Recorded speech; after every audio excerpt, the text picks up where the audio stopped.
back to T3 dito sa TV5.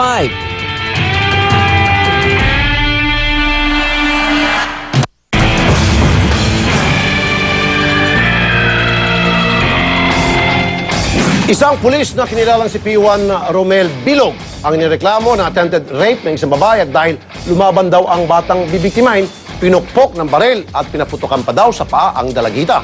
Narito po ang mag-ina. Kausapin natin si nanay. Of course, kailangan pong nakakubli yung kanyang muka para rin daw sa kanyang seguridad. Okay. Ma'am, magandang hapon po sa inyo. Magandang hapon din po, Sir Rapi. Okay. Ano po yung ginawa ni P1 Bilog?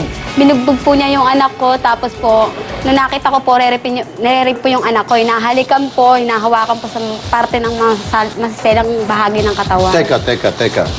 Okay. Paano na narating doon? Ano po, nung bumaba po yung anak ko, na inutusan po ng father ko na bumili po ng mami merienda. Ma'am, siguraduhin nyo, nagsasabi po kayo ng totoo. Ano po? Opo. Tapos po, nung... Sure na sure po kayo, ha? Opo. Nung... Kasi dito sa T3, kung gaano po namin hiniya yung mga mapang-api, mapang-abuso, Opo. ganon din pong gagawin namin sa mga nagsinungaling. Ano po? Opo. Klaro po tayo. Sure po kayo, pagpapatuloy niyo pa rin yung pagsusumbong. Opo.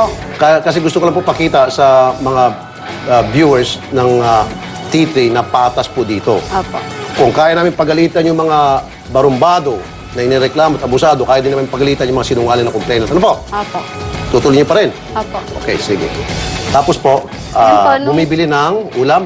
Hindi po, ng tinapay po. Tinapay. Ano klase Para sa- tinapay? Pandesal? Mga hamburger Pandileche? po. Hamburger? Opo. Okay. Tapos Nung po? tinatawag po niya yung bata, nung nakita po ng bata na humuhugot po siya ng baril, papalo niya po sa ulo, nakatakbo po yung anak ko, papataas po Oy. sa amin. Tapos Nung, tatakbo. opo, papakit po.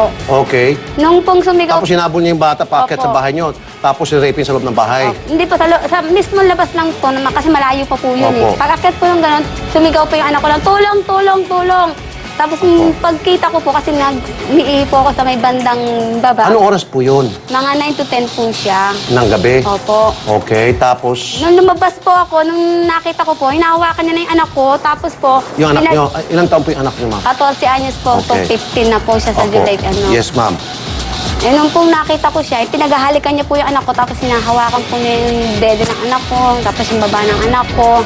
Tapos Yung ginaganon-ganon Opo, na. nung lumapit Okay. po ako sa kanya, nung inaawat ko po siya, sabi ko, wag yan, yung anak ko yan. Sabi ko, minor de edad yan.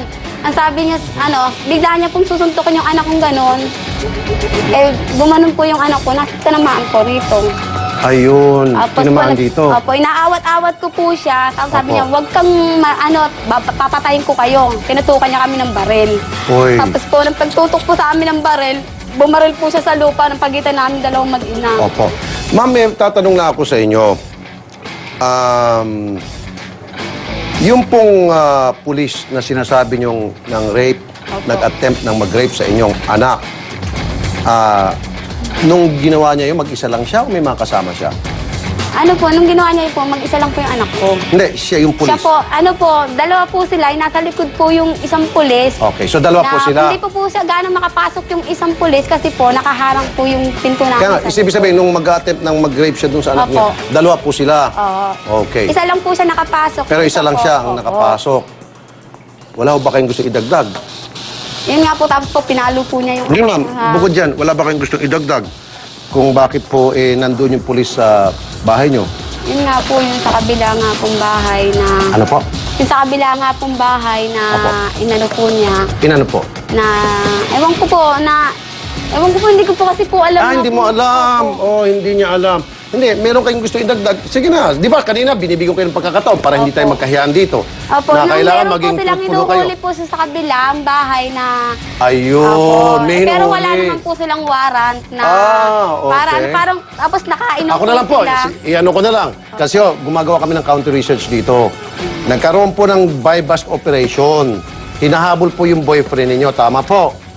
Hindi naman po sa Ma'am, akin. kanina inamin nyo na sa akin eh. Di ba? Nung last minute dito eh. Yung boyfriend nyo, pusher. Ano po? Okay. Inamin nyo na rin yun sa akin. Ngayon, ayaw nyo pong pahuli yung inyong boyfriend. Ang tawag po niyan, obstruction of justice. Ano po? Opo. Okay. So, nagsisinungaling po kayo. Ayaw po namin ng sinungaling dito. Hindi ko nga po Ma'am, alam po yun pamilya. Ma'am, hello ma'am. Si Rafi po kausap niyo. Ano ma'am? Opo.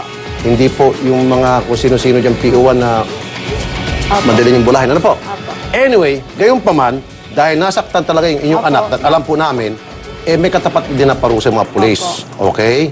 Ang gusto ko lang po kasi magsabi kayo ng totoo. Opo. Ayoko po magamit itong programang ito sa pagsisinungaling ng mga complainant. Ano po? Nagagawin nilang venue ito para magkwento at magdagdag. Opo. Di ba? Opo. Para yung kasalanan nila matakpan at mabaliktad at yung kinaukulan na gumagawa ng trabaho, sila ngayon matutugis. However, since may nasaktan na bata, Opo. yun, may katapat na parusa yon. Opo. Pero, ma'am, okay? Huwag na kayo magsinungaling next time. Opo. Pasalamat po kayo, babae po kayo. Kung lalaki lang po kayo, pinalayas ko na po kayo rito sa studio. Promise, ma'am. Promise. Okay? Nasa linya ng ating telepono si Police Chief Inspector Bartolome Maragondon ng hepe ng Binangonan Police Station. Magandang hapon po, sir.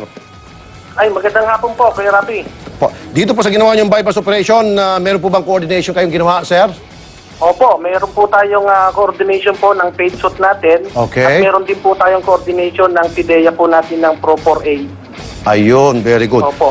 Okay. Ang meron po tayong bypass money Aha. at nakuha po sa kanila yan. Tapos po, ang nahuli po natin is yung kanyang kalipin po.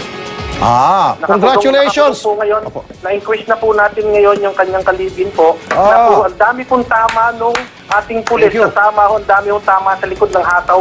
Naghalihaw huli ang babae na yan ng hataw.